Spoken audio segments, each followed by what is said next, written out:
الحمد لله وكفى وسلام على عباده الذين اصطفى أما بعد فقد قال الله تبارك وتعالى في كلامه المجيد والفرقان الحميد أعوذ بالله من الشيطان الرجيم بسم الله الرحمن الرحيم محمد رسول الله صدق الله العظيم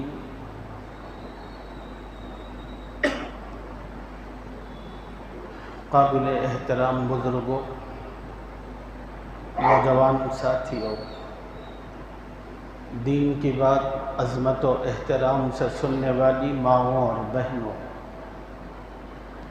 السلام علیکم ورحمۃ اللہ وبرکاتہ۔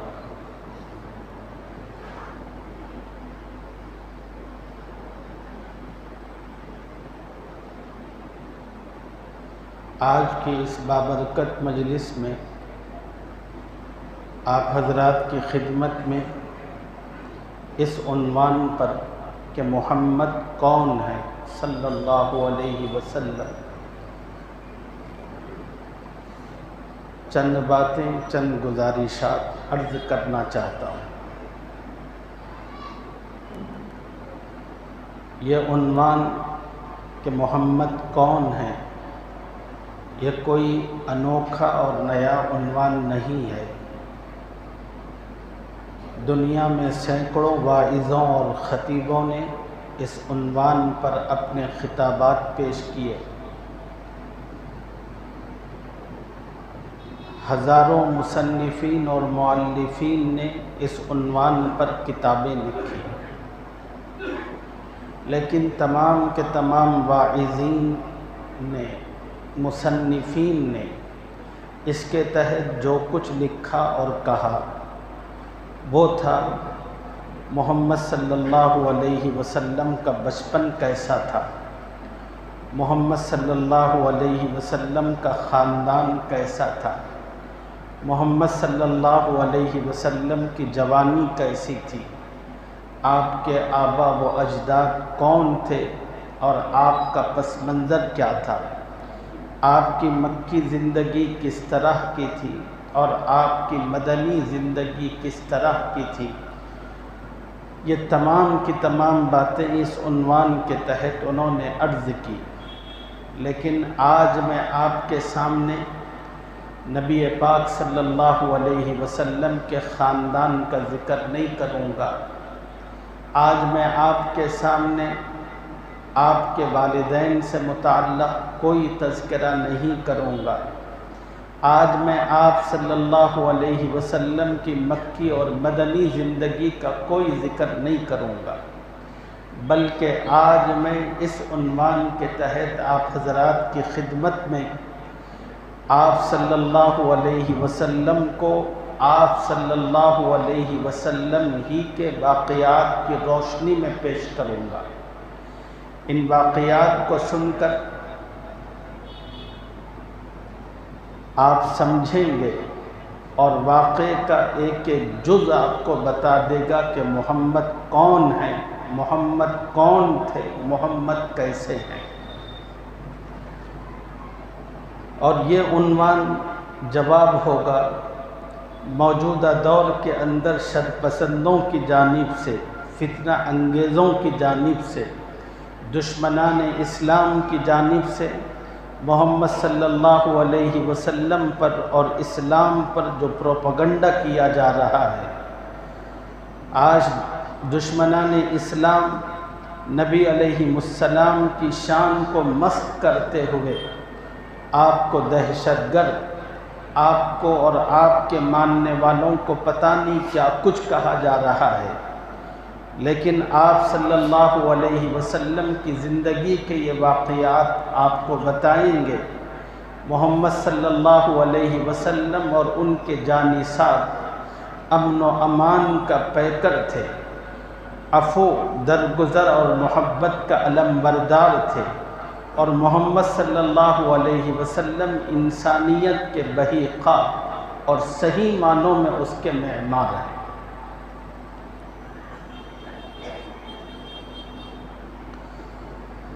دنیا کی مثال ہمارے سامنے ہے۔ ملک کا وزیر اعظم چھوڑیے، بہت بڑی بات ہے، کسی MLA کے ساتھ یا کسی گلی محلے کے لیڈر پر کوئی شخص حملہ آور ہو جائے، اس کو زخمی کر دے تو تمام کی تمام پولیس اس شخص کا پیچھا کرتی ہے، اور ہماری تمام کی تمام کورٹس اس کو سخت سے سخت ترین سزا دیتے ہیں، اور اس لیڈر کو بھی اس وقت تک سکون اور چین نہیں ملتا جب تک کہ اپنے اوپر حملہ کرنے والے کو پھانسی پر لٹکتا ہوا نہ دیکھے۔ آئیے میں آج آپ کو لیڈروں کے لیڈر، سرداروں کے سردار، بادشاہوں کے بادشاہ حضرت محمد صلی اللہ علیہ وسلم کی بارگاہ اقدس میں لیے چلتا ہوں، جنہوں نے ان کے جسم اطہر پر حملہ آور ہو کر چھلنی چھلنی کرنے والوں کو معافی کا اعلان دیا، اور ان سے پیار کیا اور ان سے محبت کی۔ نبی صلی اللہ علیہ وسلم کی یہ مکمل تصویر آپ کے سفر طائف کے واقعے میں موجود ہے۔ نبوت کے 10ویں سال کا واقعہ ہے، یعنی نبی علیہ السلام کی عمر مبارک اس وقت 50 برس کی ہو چکی تھی، اور وہ 50واں سال نبی علیہ السلام کی زندگی پر بہت بھاری، بہت سخت تھا۔ اس سختی کی وجہ یہ تھی کہ نبی علیہ السلام کے سب سے زیادہ بہی خواہ، نبی علیہ السلام پر سب سے زیادہ جان چھڑکنے والے آپ کے چچا ابو طالب دنیا سے گزر چکے تھے۔ یہی وہ ابو طالب ہیں جنہوں نے اپنے بھتیجے کا ہر سردی اور گرمی میں ہر موقع پر بھرپور اپنی حیثیت سے بڑھ کر ساتھ دیا تھا۔ نبی صلی اللہ علیہ وسلم کو اپنے اس عظیم چچا کی جدائی پر شدید ترین صدمہ لاحق تھا۔ نبی علیہ السلام ابھی اس صدمے سے سنبھلنے نہیں پائے تھے۔ آپ کے رفیق حیات حضرت خدیجہ الکبریٰ رضی اللہ تعالی عنہا، جو آپ کی رفیق بھی تھی، آپ کے غم کا مداوع کرنے والی بھی تھی، یہ وہ خاتون تھی جس نے سب سے پہلے نبی علیہ السلام کی نبوت کو تسلیم کیا تھا۔ یہ وہ خاتون تھی جس کے ذریعے اللہ تعالیٰ نے نبی پاک صلی اللہ علیہ وسلم کو غنا اور مالداری عطا فرمائی تھی۔ یہ خاتون بھی نبی علیہ السلام کو داغ مفارقت دے کر ہمیشہ کی نیند سونے لگی، تو نبی علیہ السلام اپنے ان دونوں بہی خواہوں کے جدا ہونے سے بڑے افسردہ ہوئے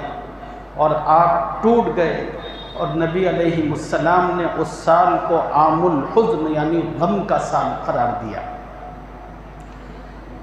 ان دونوں شخصیتوں کے جدا ہوتے ہی مکے کے جتنے سردار اور مشرکین تھے ان کی ہمتیں اور بڑھی۔ انہوں نے اپنے حملوں کو، اپنے ظلم و ستم کی داستانوں کو مزید سے مزید تر کرنا شروع کیا۔ مکے کی زمین نبی علیہ السلام کے لیے سخت اور دشوار ہونے لگی، تو نبی صلی اللہ علیہ وسلم کو طائف کا خیال محسوس ہوا، اس لیے کہ طائف یہ پیارے نبی کا دیکھا بالا شہر تھا۔ اسی طائف کے گرد و نواح میں آپ کی زندگی کے ابتدائی ماہ و سال گزرے تھے،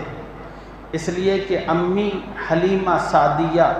اسی طائف کے قرب و جوار کی رہنے والی تھی۔ نبی علیہ السلام کو اسی وجہ سے خیال آیا، مکے کے لوگ میری بات نہیں سنتے، میری بات نہیں مانتے، تو میں طائف والوں کے پاس جاؤں گا، ان کو اللہ کی اور دین کی بات بتا کر ان کو ہم نوا بناؤں گا، ان سے قوت حاصل کروں گا، پھر اس قوت سے اللہ کے دین کو زمین پر برپا کروں گا، اور اللہ کی زمین جو ظلم و ستم سے اور گناہوں سے بوجھل ہو چکی ہے، میں اس سرزمین کو نیکیوں سے بھروں گا اور اس کے دامن کو پاک کرنے کی کوشش کروں گا۔ انہی امیدوں کے ساتھ اللہ کے نبی طائف کی سرزمین میں قدم رکھتے ہیں، اور طائف میں 3 بھائیوں کی حکومت تھی۔ اللہ کے نبی کا قیام 10 سے 20 دن کا طائف میں ہوتا ہے، اور اللہ کے نبی وقفے وقفے سے ایک ایک بھائی کے پاس جاتے ہیں جو سردار تھا ایک مخصوص علاقے کا، اس کے سامنے اللہ اور اس کے رسول کی اور دین کی بات کرتے ہیں۔ تمام کے تمام بھائیوں نے نبی صلی اللہ علیہ وسلم کی باتیں سننے کے بعد آپ کے ساتھ وہ رویہ رکھا، آپ کے ساتھ وہ معاملہ کیا۔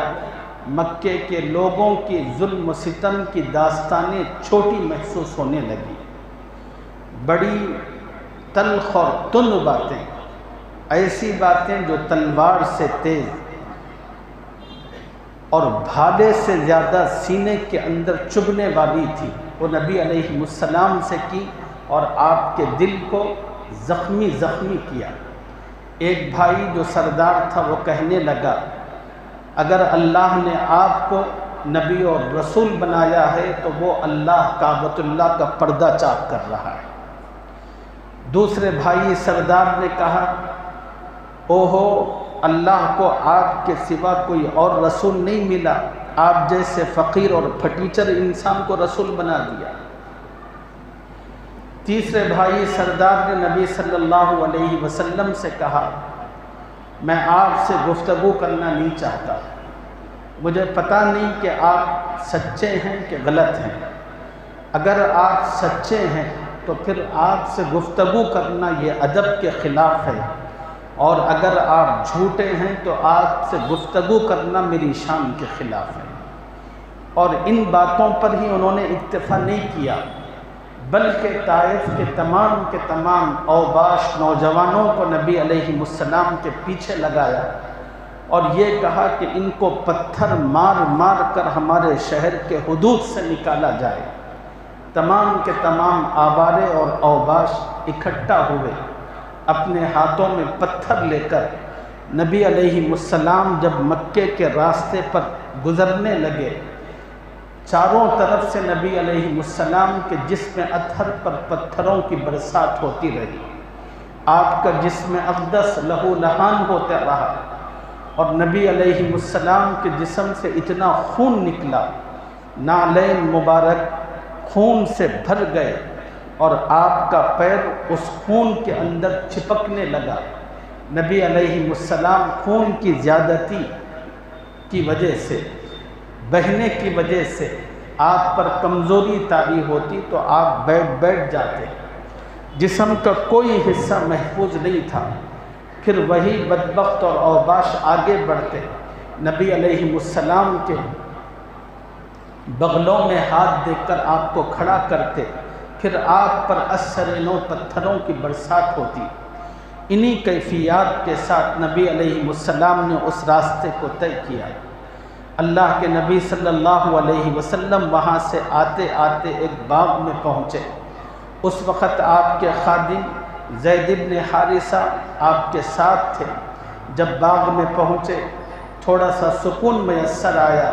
تو زید بن حارثہ نے نبی علیہ السلام کو ایک درخت کا سہارا دے کر بٹھایا۔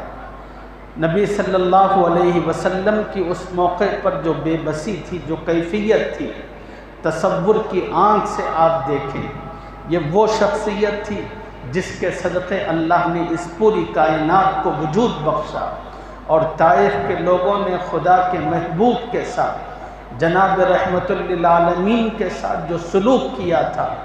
وہ آپ کا جسم، آپ کا چہرہ، ہر چیز خون سے تربتر تھا۔ اللہ کے نبی نے اسی کیفیت کے ساتھ آسمان کی طرف اپنی نظر اٹھا کر اللہ سے دعا کی، اپنی بے بسی اور اپنی بے کسی اور اپنی کمزوری، اپنی تحقیر کا اللہ کے سامنے شکوہ کیا۔ محبوب رب العالمین کے ٹوٹے دل سے، اس کیفیت کے ساتھ زبان سے جو الفاظ ادا ہوئے، اس نے عرش الہی کو ہلا دیا۔ اللہ رب العزت نے جبرائیل امین کو فوراً سے پیشتر اپنے محبوب کی تسلی اور دلجوئی کے لیے ایک اور فرشتے کے ساتھ بھیجا۔ جبرائیل آئے اور آ کر کہنے لگے، یا رسول اللہ آپ کے حال کو دیکھ رہا ہے، اللہ آپ کو سلام کہتے ہیں۔ میرے ساتھ جو فرشتہ ہے یہ ملکوت الجبال ہے، اللہ نے اس کو فرشتوں پر مقرر کر رکھا ہے۔ طائف کی یہ بستی اور طائف کا یہ شہر دو پہاڑوں کے درمیان رہتا ہے۔ انہوں نے ظلم و ستم اور بربریت کی جو داستان رقم کی اور آپ کے ساتھ جس قسم کے جملوں کا تبادلہ کیا، اللہ نے کہا ہے اس فرشتے کو کہ اس فرشتے کو آپ کے تابع کر دیتے ہیں، آپ جو حکم دیں گے یہ فرشتہ اس کو پورا کرے گا۔ یا رسول اللہ اگر آپ کہیں تو یہ فرشتہ دونوں کو پہاڑوں کو ملا کر طائف کے شہر میں رہنے والے تمام باشندوں کو پیس کر رکھ دے۔ نبی صلی اللہ علیہ وسلم نے اللہ کی جانب سے جبرائیل امین کی طرف سے اس اختیار اور پیشکش کے باوجود کہا کہ میں انتقام لینا نہیں چاہتا، میں انہیں ہلاک کرنا نہیں چاہتا، بلکہ میں ان کو معاف کرنا اور درگزر کرنا زیادہ پسند کرتا ہوں۔ اگر اب آپ سے دنیا سوال کرے محمد کون ہے تو آپ جواب دیجئے محمد وہ ہیں صلی اللہ علیہ وسلم جنہوں نے جسم اطہر پر پتھر برسانے والوں کو معاف کیا۔ محمد وہ ہیں جنہوں نے جسم اطہر کو زخمی کرنے والوں کے ساتھ درگزر کا معاملہ کیا۔ محمد وہ ہیں جنہوں نے گالیاں دینے والوں کے ساتھ درگزر کا معاملہ فرمایا۔ یہ مثال، اس کی مثال دنیا میں اس کی کوئی نظیر نہیں ملتی، نہ کسی بادشاہ کی زندگی میں، نہ کسی حاکم میں، نہ کسی سردار کی زندگی میں۔ یہ ہیں محمد صلی اللہ علیہ وسلم اور یہ ہیں ہمارے نبی اور یہ ہیں ہمارے رسول۔ دنیا کی مثال ہے کہ اگر کوئی چھوٹا آدمی بڑے آدمی کے ساتھ بدتمیزی کرے، دنیا اس کو گوارا نہیں کرتی۔ اگر کوئی عام آدمی کسی بادشاہ کے ساتھ، کسی وزیر کے ساتھ بدتمیزی کرے تو بادشاہ اور وزیر اس شخص کو چھوڑتا نہیں، وہ کہتا ہے کہ تیری جرأت اور ہمت کیسے ہوگی میرے ساتھ بدتمیزی کرنے کی، میری عزت کے خلاف کوئی حرکت کرنے کی۔ جب تک اس شخص کو توڑا نہیں جاتا، اس کو پیٹا نہیں جاتا، اس کو ختم نہیں کیا جاتا، اس وقت تک وہ بڑا چین و آرام سے نہیں بیٹھتا۔ چلو میں آج آپ کو اس بڑے کے دربار میں لیے چلتا ہوں جو حقیقت میں تمام بڑوں سے بڑا تھا، تمام سرداروں کا سردار، تمام بادشاہوں کا بادشاہ، تمام حاکموں کا حاکم، حضرت محمد صلی اللہ علیہ وسلم، کہ ان کے جسم اطہر پر کوڑا کرکٹ ڈال کر مسلسل گستاخی کی گئی، لیکن جب وقت اور موقع آیا تو محمد صلی اللہ علیہ وسلم نے نہ صرف اس کو معاف فرمایا بلکہ کوڑا کرکٹ ڈالنے والی کی مزاج پرسی فرمائی۔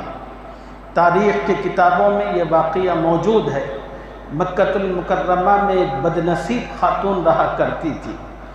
جو دن بھر اپنی گلی اور گھر کا کوڑا کرکٹ جمع کر کے رکھتی۔ نبی صلی اللہ علیہ وسلم معمول کے مطابق جب اس گلی سے گزرتے تھے، وہ اپنے گھر کے اوپر سے اس کوڑا کرکٹ کو نبی علیہ السلام کے جسم اطہر پر انڈیلتی تھی۔ نبی علیہ السلام کے کپڑے اور آپ کا جسم اطہر اس غلاظت سے گندہ ہو جاتا۔ اللہ کے نبی ہیں کہ اف تک نہیں کہتے، نظر اٹھا کر نہیں دیکھتے، پورے صبر و تحمل کے ساتھ اس گلی سے گزرتے چلے جاتے ہیں۔ روز جب بھی آپ اس گلی سے آتے ہیں اس خاتون کا یہی معاملہ ہوتا ہے۔ اللہ کے نبی گھر آتے ہیں، پھر اپنے آپ کو پاک و صاف کرتے ہیں۔ چند دنوں کے بعد اللہ کے نبی نے محسوس فرمایا کہ آپ اس گلی سے آتے ہیں تو آپ پر کوئی کچرا نہیں گرتا۔ نبی علیہ السلام کو بڑی حیرت ہوئی۔ اللہ کے نبی نے دل میں سمجھا ہوگا کہ شاید وہ خاتون بیمار ہے یا کہیں گئی ہوئی ہے۔ 2-3 دن گزر گئے کہ کوئی کچرا نہیں آیا، تو اللہ کے نبی نے اپنے ساتھیوں کے سامنے ذکر کیا کہ بھائی وہ خاتون جو روزانہ مجھے اس گلی سے گزرتے ہوئے کچرا ڈالتی تھی، کیا بات ہے کہ چند دنوں سے کچرا نہیں آتا؟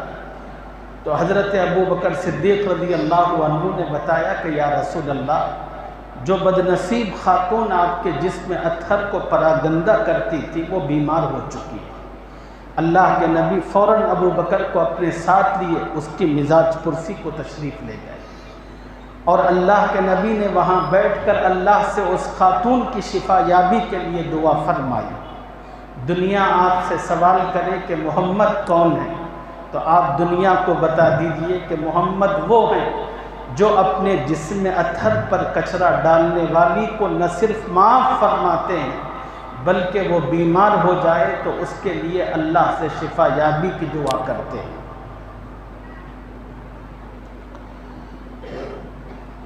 دنیا کے اندر ہر کوئی شخص اپنی روزی روٹی کی فکر میں لگا ہوا ہے، اور اگر کوئی شخص کسی کی روزی روٹی کو روکتا ہے تو پھر وہ اس کا دشمن بنتا ہے اور اس سے زبردست قسم کی لڑائی لڑتا ہے۔ موجودہ دور کے اندر جتنی جنگیں ہو رہی ہیں، جتنے ملک دوسرے ملکوں پر حملہ آور ہو رہے ہیں، ان تمام کے پیچھے یہی مال و زر اور یہی مفادات ہوا کرتے ہیں۔ دنیا کا کوئی شخص اس کو معاف نہیں کرتا جو کسی کی روزی روٹی کے ساتھ کھلواڑ کرے۔ آئیے میں آپ کو اس شخصیت کی دربار میں لیے چلتا ہوں کہ دنیا نے جس کی روزی روٹی پر حملہ کیا، جواب دینے کا جب موقع اور وقت آیا تو اس شخصیت نے بدلے میں ان لوگوں کی اپنے مخالفین کی روزی روٹی بند نہیں کی بلکہ ان کے لیے روزی روٹی کا انتظام کیا۔ تاریخ کے اندر نبی علیہ السلام کی سیرت میں ایک بڑا المناک اور دردناک واقعہ ملتا ہے۔ ایسا واقعہ ہے کہ اس واقعے کو بیان کرتے ہوئے جسم کے رونگٹے کھڑے ہوتے ہیں۔ نبی صلی اللہ علیہ وسلم نے مکے کی سرزمین میں اپنی نبوت کا جب پرچار فرمایا اور اس کے لیے تک و دو شروع کی، محنت کی، گلی گلی، گھر گھر، محلہ محلہ، بازار بازار آپ پہنچتے تھے، لوگوں کو پکڑ پکڑ کر کہتے تھے کہ لوگوں کہو قولوا لا الہ الا اللہ تفلحوا، اللہ کے سوا کوئی معبود نہیں، اللہ کے سوا کوئی رب نہیں، اللہ کے سوا کوئی بندگی کے لائق نہیں، اللہ کے سوا کوئی مشکل کشا نہیں، اللہ کے سوا کوئی حاجت روا نہیں، تم کامیاب و کامران ہو جاؤ گے۔ مکہ جو کفر و شرک کا مرکز تھا، گڑھ تھا، اور ان کے تمام آبا و اجداد اسی بت پرستی میں اپنی زندگی گزار چکے تھے، وہ ایک اللہ کی عبادت و بندگی کی آواز کو کیسے سہار سکتے تھے، کیسے برداشت کر سکتے تھے؟ چنانچہ مکے کے تمام سردار چودھری اکٹھ ہوئے اور انہوں نے نبی صلی اللہ علیہ وسلم کی آواز کو بزور قوت روکنے کی بھرپور کوشش کی۔ یہ لوگ کتنی بھی کوشش کرتے، نبی علیہ السلام اللہ کی دی ہوئی ذمہ داری کو پوری حوصلے کے ساتھ لوگوں کے درمیان چل پھر کر بیان کرتے تھے۔ اتنی تمام رکاوٹوں اور مشکلات اور سختیوں کے باوجود کچھ خوش نصیب ایسے بھی تھے جن کو اللہ نے دین اسلام کو قبول کرنے کی ہمت اور توفیق عطا فرمائی، اس لیے کہ اس دور کے اندر کلمہ پڑھنا کوئی عام بات نہیں تھی۔ کلمہ پڑھنے کی بات یہ تھی کہ ہر شخص یہ سمجھ کر پڑھتا کہ میں اپنی جان ختم کر رہا ہوں، اس لیے کہ سارا کا سارا مکہ اس کا دشمن ہو جاتا اور تمام کے تمام لوگ اس پر ظلم و ستم کے وہ پہاڑ توڑتے تھے کہ الامان والحفیظ۔ تو چنانچہ باہمت لوگ تھے، اللہ نے انہیں توفیق دی، ان لوگوں کے کلمہ پڑھنے سے مکے کے مشرکین کے جوش کے اندر اور غصہ بھر آتا اور وہ اور مشتعل ہوتے اور ایمان قبول کرنے والے لوگوں کو اور ستاتے۔ نبی علیہ السلام اپنے پیاروں کی اور اپنے ماننے والوں کی اس تکلیف کو دیکھ نہیں سکتے تھے، آپ بڑے رقیق القلب تھے، نرم دل تھے، تو اللہ کے نبی نے ایک دن تمام ایمان والوں کو اکٹھا کر کے کہا کہ لوگوں، اللہ کی زمین بہت وسیع ہے، مکے کی سرزمین چھوڑو، جہاں اللہ نے آپ کو موقع دیا ہے وہاں چلے جاؤ۔ نبی صلی اللہ علیہ وسلم نے ان صحابہ سے کہا کہ تم لوگ حبشہ کو جاؤ،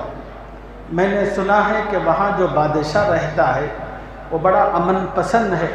اپنی رعایا پر ظلم نہیں کرتا اور کسی کو ظلم کرنے کی بھی اجازت نہیں دیتا۔ اور نبی علیہ السلام نے سب کو تسلی دلائی، اللہ ان قریب پھر ہم سب کو جمع کرے گا۔ تمام کے تمام ایمان والے اپنے ایمان کے تحفظ کے خاطر مکے کی سرزمین چھوڑ کر حبشہ کو ہجرت کی۔ مکے کے سرداروں کو بعد میں پتہ چلا، جن مسلمانوں کو ہم مارتے تھے، ستاتے تھے، اب یہ لوگ مکہ چھوڑ کر حبشہ پہنچے۔ چنانچہ مکے کے تمام سرداروں نے ایک میٹنگ بلائی اور اپنے پاس سے 2 ذہین لوگوں کو منتخب کیا اور ان سے کہا کہ تم لوگ حبشہ جاؤ اور وہاں کے تمام وزیروں کو تحفے دو، بادشاہ کو بھی تحفہ دو اور ان کی خدمت میں مدعا رکھو کہ بادشاہ یہ بھگوڑے لوگ ہیں، نادان لوگ ہیں، انہوں نے ہمارے ماں باپ کا دین چھوڑ کر ایک نیا دین اپنایا ہے اور آپ کے پاس بھاگ آئے ہیں، ان کی ہمت دیکھو، انہوں نے آپ کے ملک میں آ کر آپ کا دین بھی قبول نہیں کیا، اب بڑے دھڑلے کے ساتھ اپنے دین کا پرچار کرتے ہوئے آپ کے ملک میں رہ رہے ہیں، آپ برائے کرم ان کو ہمارے حوالے کر دیں۔ اس منصوبے کے تحت 2 لوگوں کو روانہ کیا، وہ لوگ گئے، منصوبے کے مطابق بادشاہ کے سامنے یہ پوری صورتحال رکھی۔ وہ جو بادشاہ تھا نجاشی، بڑا عادل پسند تھا، اس نے مکے کے لوگوں کے تحفے تو لیے، لیکن اس نے بس لے کر فوراً فیصلہ صادر نہیں کیا۔ انہوں نے کہا کہ ٹھیک ہے، یہ تمہاری شکایت، میں مسلمانوں کو بھی بلا کر ان سے بات کرنا چاہتا ہوں، جاننا چاہتا ہوں کہ حال حقیقت کیا ہے۔ چنانچہ بادشاہ کے وزیر مسلمانوں کے پاس گئے اور کہا کہ بادشاہ سلامت تم لوگوں کو بلاتے ہیں اور تم سے حقیقت جاننا چاہتے ہیں۔ حضرت علی کے بڑے بھائی حضرت جعفر رضی اللہ عنہ تمام مسلمانوں کے نمائندہ بن کر نجاشی کے دربار میں اسلام سے متعلق جو بات فرمائی، اتنی مؤثر، اتنی مدلل بات تھی، اس بات کو سن کر نجاشی بادشاہ اپنی آنکھوں کو روک نہ سکا، اس کے آنکھوں سے بے اختیار آنسو بہنے لگے اور بادشاہ پر حقیقت واضح ہو گئی۔ اس نے ان مشرکین کے ان تحائف کو واپس کیا اور کہا کہ یہ مسلمان میرے ملک میں جب تک چاہے رہیں گے، جس دین کو یہ قبول کیے ہوئے ہیں، میں ان کو اس دین سے ہٹانے نہیں دوں گا اور وہ جہاں چاہے اس کا پرچار کریں، اس کی انہیں کھلی آزادی ہے۔ مکے کا جو وفد آیا تھا وہ بڑا پریشان ہوا، چنانچہ یہ وفد یہاں سے پھر مکہ گیا اور مکے کے سرداروں کو جمع کر کے حبشہ میں جو واقعات پیش آئے تھے وہ سنایا۔ اس کو سننے کے بعد وہ تمام کے تمام سردار غصے میں پاگل ہو گئے اور ان تمام سرداروں نے مل کر ایک فیصلہ کیا۔ فیصلہ یہ تھا، بنو ہاشم جس سے محمد صلی اللہ علیہ وسلم کا تعلق تھا، وہ کہنے لگے کہ بنو ہاشم محمد کو ہمارے حوالے کریں تاکہ ہم محمد صلی اللہ علیہ وسلم کو قتل کر دیں، اس لیے کہ ہمارے ملک میں جو بے چینی اور انتشار اور تفرقہ پھیلا ہوا ہے یہ سب محمد صلی اللہ علیہ وسلم کی وجہ سے ہے۔ لہٰذا جب تک بنو ہاشم ان کو قتل کرنے کے لیے ہمارے حوالے نہیں کریں گے اس وقت تک ہم بنو ہاشم سے کوئی معاملہ نہیں رکھیں گے، ان سب کا بائیکاٹ کریں گے۔ چنانچہ حضور صلی اللہ علیہ وسلم کا، ایمان والوں کا اور آپ کا خاندان بنو ہاشم سب کا مکے کے لوگوں نے بائیکاٹ کیا اور ایک تحریر لکھی۔ تحریر یہ تھی کہ آج کے بعد بنو ہاشم میں کوئی شادی نہیں کی جائے گی اور بنو ہاشم کا کوئی مرد کسی اور سے شادی نہیں کرے گا، ان کے ساتھ کسی قسم کا لین دین نہیں ہوگا، اور ان سب کو ایک گھاٹی کے اندر جس کو شعب ابی طالب کہتے ہیں گھیر کر لا کر قید کر دیا گیا، اور چاروں طرف سے مشرکین کا اتنا سخت پہرا کہ نبی علیہ السلام کا وہ خاندان وہاں سے اٹھ کر باہر نہیں آ سکتا تھا، اور باہر کی کوئی چیز اس گھاٹی میں پہنچ نہیں سکتی تھی۔ اور ان تمام دشمنوں کی ہمت دیکھیے، انہوں نے یہ جو تحریر لکھی تھی اس کو کعبۃ اللہ کی دیوار پر لگا دیا تاکہ تمام آنے والے جان لیں کہ بنو ہاشم کے ساتھ اب کوئی معاملہ نہیں ہوگا۔ اور نبی صلی اللہ علیہ وسلم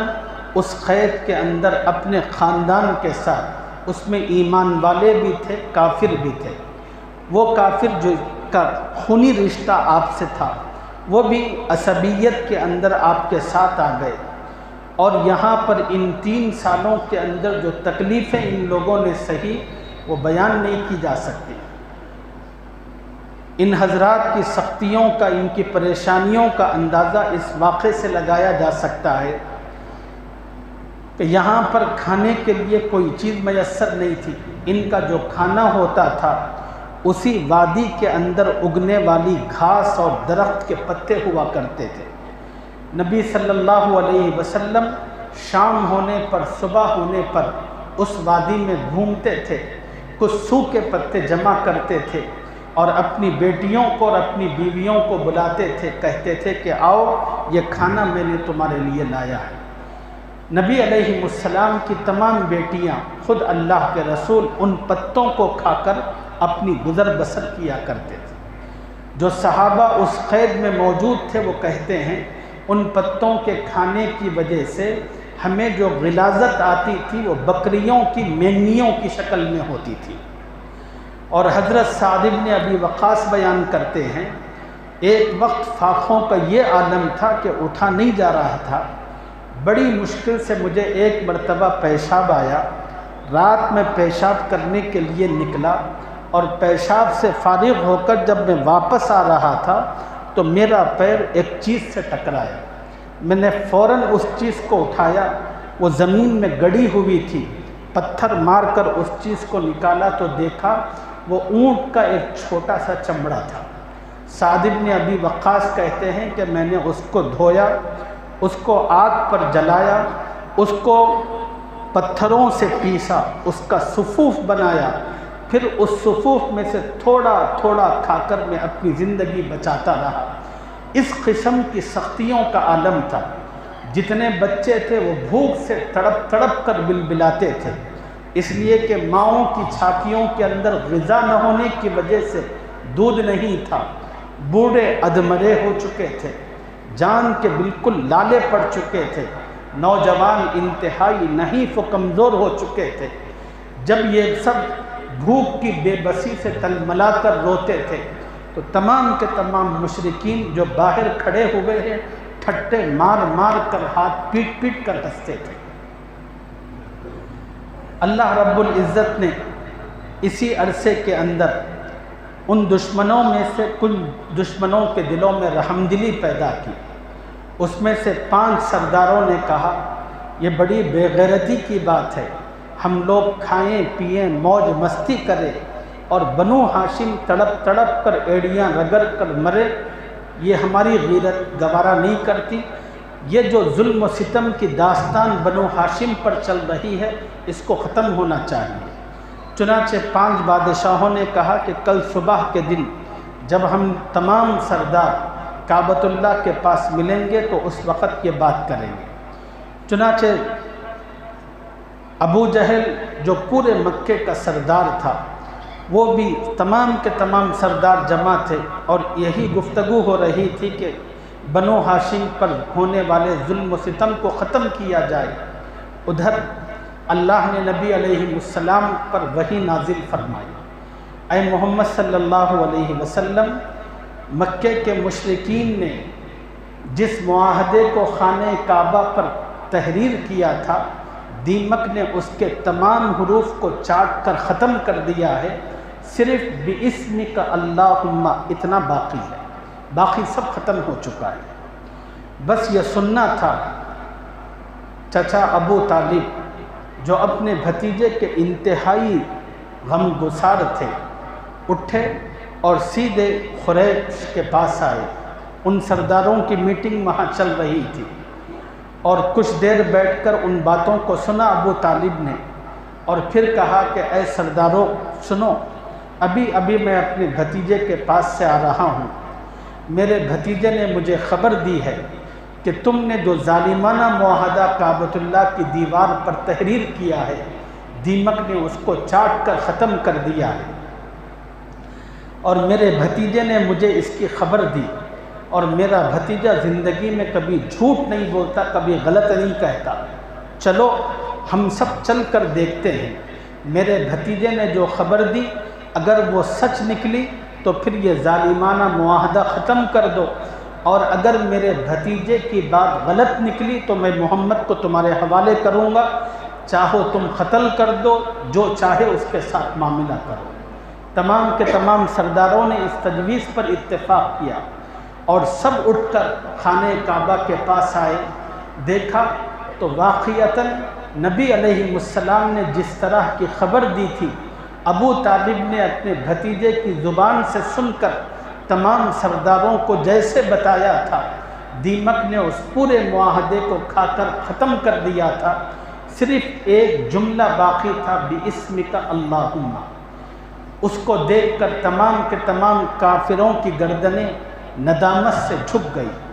اور پھر اس طرح نبی علیہ السلام کے خاندان کے ساتھ جو بیکاٹ کا سلسلہ چل رہا تھا وہ ختم ہوا۔ اب جن لوگوں نے جس بربریت اور درندگیت کا مظاہرہ کیا تھا، ہونا تو یہ چاہیے تھا کہ اس کی پاداش میں ان تمام ظالموں کی گردنوں کو جسم سے اتار دیا جاتا، ان سب کو سولی پر لٹکایا جاتا۔ ان لوگوں کے اتنے ظلم و ستم کے بعد دوسری طرف محسن انسانیت کا، محمد الرسول اللہ کا حسن سلوک اور معاملہ دیکھیے۔ جب آپ ہجرت فرما کر مکے سے مدینہ چلے جاتے ہیں، آپ کے جانے کے بعد اللہ اسی مکے کے اندر قحط برپا کرتے ہیں، اور اتنا سخت ترین قحط مکے میں واقع ہوتا ہے کہ مکے کے تمام لوگ چمڑا چوسنے پر، مرداروں کو کھانے پر مجبور ہوتے ہیں۔ نہ کوئی غلہ ہوتا ہے، نہ کوئی اناج، ایک بھوک مری کا عالم ہے جو پورے مکے پر طاری۔ ابو سفیان اس صورتحال کو دیکھا تو بڑے پریشان ہوئے۔ انہوں نے اپنے ساتھیوں سے کہا کہ لوگوں، میں نے دیکھا ہے کہ محمد وہ ہیں جن کی دعا خدا کبھی رد نہیں کرتا۔ ہم جس حالت اور کیفیت کے اندر ہیں، اگر یہ کیفیت کچھ عرصہ رہی تو ہم سب ختم ہو جائیں گے۔ کیوں نہ ہم اس مشکل وقت میں محمد صلی اللہ علیہ وسلم سے مدد طلب کریں۔ تو لوگوں نے اجازت دی، تو ابو سفیان مکے سے نکل کر مدینہ گئے اور حضور صلی اللہ علیہ وسلم سے رحم کی درخواست کی۔ کہنے لگے، محمد، ہم نے تمہیں بہت ستایا، بہت تکلیفیں دی، تمہیں اپنے ملک سے بھگایا، ہم بڑے کمینے ہیں، بڑے ظالم ہیں، بڑے مجرم ہیں، بڑے گنہگار ہیں۔ محمد، تمہیں پتہ ہے کہ تمہارے جو رشتہ دار خونی لوگ ہیں وہ بھوکوں مر رہے ہیں، اور افلاس کا عالم یہ ہے کہ مرداروں کو کھا رہے ہیں۔ آپ اپنے رب سے دعا کریں کہ اللہ پانی برسائے، غذا کا انتظام کر دے۔ محمد صلی اللہ علیہ وسلم مکے کے ان حالات کو سن کر اپنے متعلقین کے حالات سے واقفیت حاصل کر کے آپ دیدہ ہوئے، آپ نے فوراً دونوں ہاتھ اٹھا کر دعا کی، اے اللہ مکے کے قحط کو ختم فرما دیجئے، مکے کے لوگ جو پیاسے مر رہے ہیں اے اللہ ان کے لیے ابر رحمت برسا دیجئے۔ اور نبی علیہ السلام نے 500 درہم دیے ابو سفیان کو یہ کہہ کر، جاؤ اس کو لے جا کر مکے کے تمام لوگوں کے اندر تقسیم کر دو تاکہ لوگ ان پیسوں کے ذریعے سے زندگی کی کوئی سہولت حاصل کر سکے۔ لوگ آپ سے سوال کریں کہ محمد کون ہے، تو آپ دنیا کو بتا دیجئے محمد وہ ہیں جنہوں نے روزی روٹی چھیننے والوں کو ضرورت کے موقع پر روزی روٹی عطا کی، محمد وہ ہیں جنہوں نے ان سے اور ان کے خاندان سے پانی چھیننے والوں کو انتہائی ضرورت کے موقع پر پانی دیا، محمد وہ ہیں جنہوں نے بے ضمیروں کے سامنے اپنے انتہائی اعلیٰ اخلاق و کردار کا مظاہرہ کیا۔ محمد صلی اللہ علیہ وسلم کی زندگی کی یہ وہ مثال ہے جس کی نظیر نہ کسی بادشاہ کی نہ کسی سردار کی زندگی میں میسر آتی ہے۔ یہ ہیں ہمارے نبی، یہ ہیں ہمارے رسول، یہ ہیں ہمارے محمد صلی اللہ علیہ وسلم۔ اللہ تعالیٰ اس محمد صلی اللہ علیہ وسلم کے کردار کو، ان کے اخلاق کو، ان کے اسوے کو اپنا کر ہمیں ان کا سچا غلام بننے کی توفیق عطا فرمائے، آمین یا رب العالمین۔ وآخر دعوانا ان الحمد للہ رب العالمین۔